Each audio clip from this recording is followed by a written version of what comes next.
So if you're an investor, right, the biggest advantage with choosing me to help you versus someone else is that I am one myself.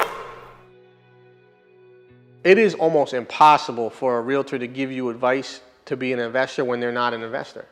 They're not in the current market. They don't understand the nuances of what's going on in different cities. They don't understand what's going on in Rhode Island versus Southeastern Mass. It's hard to teach investors or explain to investors or understand investors when you're not actually an investor yourself. So I speak that language. It's second nature to me. I understand. When I sit you down and I ask you, what are you looking for from a cap rate? What's your return on invested capital? What type of returns do we need in all these different metrics? What's your cash position? Is location important? Is stability important? I can take all that data, funnel it through, and then find you actually what you're looking for. So it's really exciting when I get a new investor that reaches out that has a different set of criteria that I have to dig in and explain to them, here's what we can do with what you're looking for. Here are some examples of properties that I know of, either on the market or not on the market, that I can help you find and take a look at.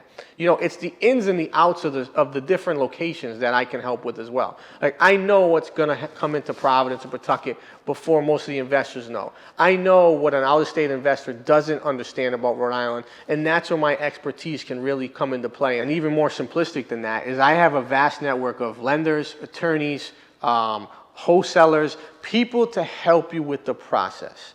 Property managers, whatever that looks like, whether it's to buy, sell, invest, rent, any piece of the process as an investor, I have someone that can help you, right? I can point you in the right direction. All those different things. So investors are going to take a total different approach from my standpoint when I sit down and meet with you, right? So I pride myself in being an investor, for us, by us, working with investors, working as an investor.